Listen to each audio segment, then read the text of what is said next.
নমস্কার, আমি মৌসুমি। কেমন আছেন আপনারা সবাই? আশা করি সবাই খুব ভালো আছেন এবং সুস্থ আছেন। যে যেখান থেকে আমার ভিডিওটা দেখছেন, বড়দেরকে প্রণাম আর ছোটোদেরকে অনেক ভালোবাসা জানিয়ে আমি আমার আজকের ভিডিও শুরু করছি। আজ বুধবার আর ঘড়ির কাঁটায় এখন সময় সকাল 8:30। আজ আমার সোনা বাবা এখনও ঘুম থেকে ওঠেনি। প্রতিদিন তো 7:30 থেকে 8টার মধ্যে ঘুম থেকে উঠেই যায়, তো আজকে এখনও ওঠেনি, কারণ কালকে রাত্রে ঘুমিয়েছে 12টার সময়। কালকে ঘুমোতেই চাইছিল না, ভীষণ দুষ্টুমি করছিল। ঘুমোতে ঘুমোতে প্রায় 12টা বেজে গেছে, তাই আজকে সকালবেলা ঘুম থেকে উঠতেও একটু দেরি করছে। তো আমি এদিকে উঠে আমার কাজকর্মগুলো সেরে নিচ্ছি। ও যতক্ষণ ঘুমিয়ে থাকে ততক্ষণে যেটুকু কাজ এগিয়ে রাখতে পারি। আজ আমারও কিন্তু উঠতে একটু দেরি হয়েছে, খুব যে সকালে উঠতে পেরেছি তা নয়। আমারও এদিকে উঠতে উঠতে 8:45 বেজে গেছিলো। আসলে আমাদেরও তো রাত্রিবেলায় ঘুমোতে অনেকটা দেরি হয়ে যায়, তাই সকালে উঠতেও একটু দেরি হয়ে যায়। তো যাই হোক, আমি ঝাড়ু দিয়ে নিলাম আর এই নোংরাগুলো তুলে নিলাম। আসলে ঘর থেকে ঝাড়ু দিয়ে এই নোংরাগুলো বার করেছিলাম, আর এর মধ্যে আছে বেশি কাগজের টুকরো, কারণ আমার মেয়ে কাগজ দিয়ে একটা ওয়াল হ্যাঙ্গিং বানাচ্ছে, তো সেখানে প্রচুর কাগজ কুটি কুটি করে ফেলছে। তো সেগুলোই ঘর থেকে ঝাড়ু দিয়ে বাইরে বার করেছিলাম। সেগুলো আগে এখান থেকে তুলে নিলাম, এরপর পুরো বারান্দাটা ঝাড়ু দিয়ে নেব। বাজে। গুড মর্নিং, গুড মর্নিং বেটা। কই আমার বেটা, কই আমার সোনা বেটা, কই বাবা? 9টা বাজে তো, 9টা। বাবা চলো, খেতে হবে, এবার দুধু খেতে হবে। এদিকে আমার কাজ এগোতে না এগোতেই আমার সোনা বাবা উঠে পড়েছে। তো হাতটা ভালো করে একটু হ্যান্ড ওয়াশ দিয়ে ধুয়ে নিচ্ছি, কারণ ওকে খাওয়াবো। তো আজকে দেখুন, খাওয়ানোর পরই আমি আমার সোনা বাবাকে ব্রাশ করিয়ে দিচ্ছি, কারণ 9টা বেজে গিয়েছিল। 9টার সময় আমার সোনা বাবা ঘুম থেকে উঠলো। তো এরপর ব্রাশ করিয়ে খাওয়াতে আরও দেরি হয়ে যাবে, তাই আগে ওকে খাবারটা খাইয়েই দিয়েছি। এরপর জামাটা চেঞ্জ করিয়ে দিয়ে ব্রাশ করিয়ে দিলাম। আর আমার সোনা বাবা এখন এত দুষ্টু হয়ে গেছে, কিছুতেই ব্রাশ করতে চায় না, জানেন। আগে যখন ছোট ছিল তখন বেশ সুন্দর ব্রাশ করে দিতাম, ভালোভাবে ব্রাশ করে নিত, কিন্তু এখন একদমই ব্রাশ করতে চায় না। আর জিভটা তো একদমই পরিষ্কার করতে দেয় না, শুধু হাতে কামড়ে দেয়। তো এরপর ওকে এই ব্লকসগুলো দিয়ে বসিয়ে দিয়েছি। আর দুধ খাওয়ানোর সময় চাদরে একটু দুধ তুলে ফেলেছে, তো সেই জন্য চাদরটা গুটিয়ে দিয়েছি, চাদরটা আজকে তুলে দেব। তো যাই হোক, ও ওখানটায় বসে আছে বলে ওইটুকু রেখেছি, আমি পরে চাদরটা তুলে নেব। কারণ আজকে অলরেডি 2টো চাদর আমি ভিজিয়ে দিয়েছি কাচার জন্য, তাই এই চাদরটা আজকে আর কাচবো না, এই চাদরটা তুলে রেখে দেবো। এরপর একটু ছাদে এলাম গতকালে জামা কাপড়গুলো তোলার জন্য। তো আমাদের তো এখন অসুবিধে নেই, রাত্রেবেলায় জামা কাপড় আর তোলার প্রয়োজন হয় না। রাত্রেবেলায় জামা কাপড়গুলো থেকেই যায় আর সারা রাত্রে শুকিয়ে যায়। তো দেখুন, এই জামা কাপড়গুলো শুকিয়ে গেছে, আর যেগুলো একটু একটু ভেজা ছিল সেগুলো উল্টে দিয়ে গেলাম, পরে নিয়ে যাব। এরপর ঘর বারান্দাগুলো মুছে নেব। তো প্রত্যেক দিন এখন একটু মুছতেই হয়, কারণ আমার সোনা বাবা আছে, সারা দিন ছুটোছুটি ঘরে এদিক ওদিক সব জায়গায় হাত, তো তাই জন্য সমস্ত কিছুই আমাকে ভালো করে পরিষ্কার পরিচ্ছন্ন রাখতে হয়। তবে যেদিনকে খুব সময় কম থাকে, একদমই সময় পায় না, সেদিনকে আর মোছা হয় না, তবে প্রায় প্রত্যেক দিনই আমি মুছে পরিষ্কার রাখার চেষ্টা করি। আর আমি ঘর বারান্দার সমস্ত কিছু, মানে এই মোছা কাজটা হাত দিয়েই করি, লাঠি দিয়ে করি না, কারণ লাঠি দিয়ে আমার অতটা মনে হয় ভালো পরিষ্কার হয় না, মানে অতটা পছন্দ হয় না লাঠি দিয়ে মোছাটা। তাই লাঠি দিয়ে আর মুছি না, আমি হাত দিয়ে এইভাবে ভালো করে পরিষ্কার করে মুছতে পারি। তবে খাটের তলাগুলো যখন মুছি তখন লাঠি দিয়ে মুছি, তবে খাটের তলাগুলো তো প্রতিদিন মুছি না, হয়তো সপ্তাহে একদিন মুছলাম, সেই দিনকে হয়তো লাঠি দিয়ে মুছি। তো এরপর দেখুন, এখন বাজে প্রায় 11:30। আমার সোনা বাবাকে জল খাবার খাইয়ে দিয়েছি, এবার ওকে স্নান করিয়ে দেব।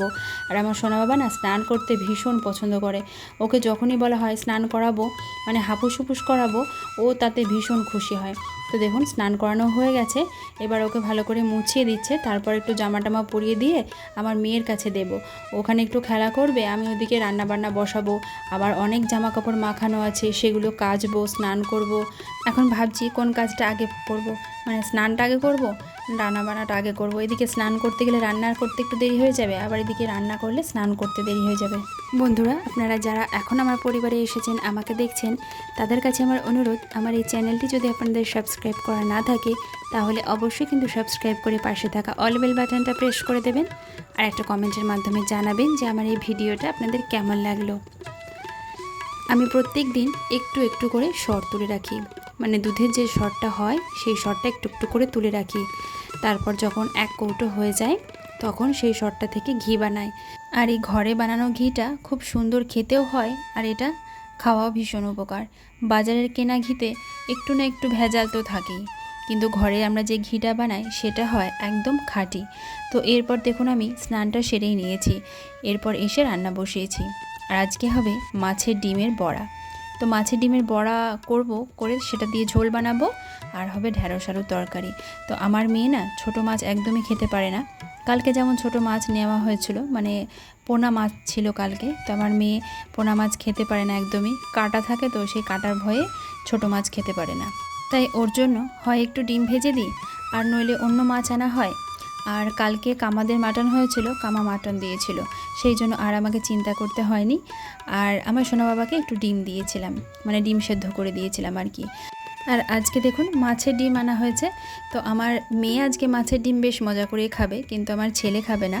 ও খেলে হয়তো একটু আধটু মুখে নেয়, কিন্তু বেশি খায় না। তাই আমার সোনা বাবাকে আবার কামা আজকে মাছ দেবে।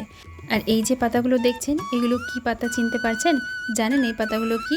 এই পাতাগুলো খাওয়া কিন্তু ভীষণ উপকার।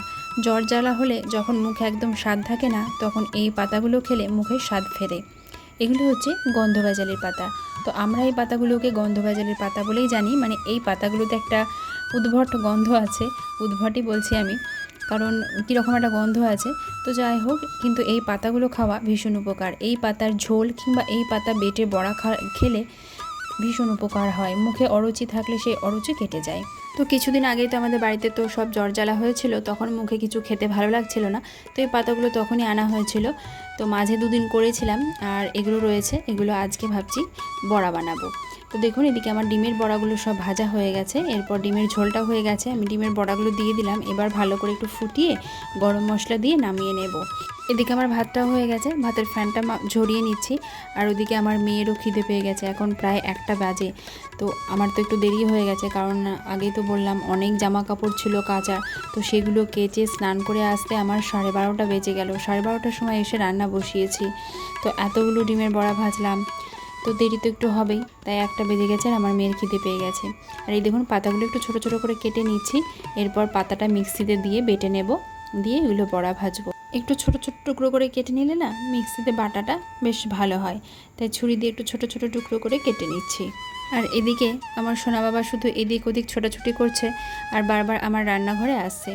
আর এরপর দেখুন রান্নাঘরে এসে এই যে মিক্সির তারটা আমার লাগানো ছিল, তো সেটাকে দিয়েছে এক টান।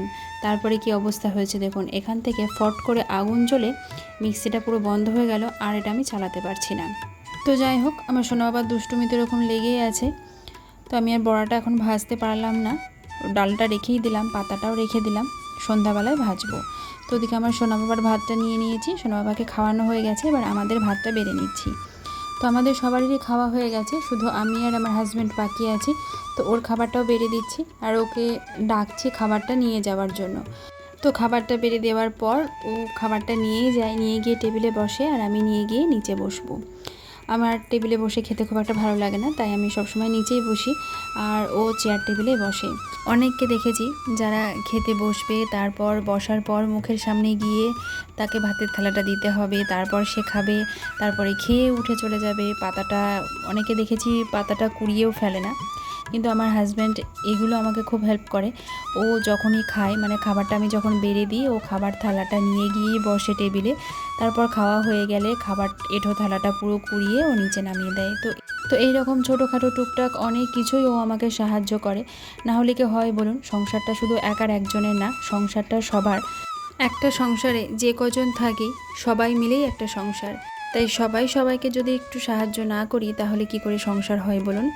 আর মনে যদি সবসময় এটা ভাবি যে এটা আমার কাজ নয়, এটা ওর কাজ, বা ও যদি মনে ভাবে এটা ওর কাজ নয়, এটা আমার কাজ, এরকমভাবে ভাবলে না সংসারটা অগোছালো হয়ে যায়। তখন সংসারের মধ্যে একটা অশান্তি আসে, স্বামী স্ত্রীর মধ্যে অশান্তি আসে, শাশুড়ি বৌমার মধ্যে অশান্তি আসে।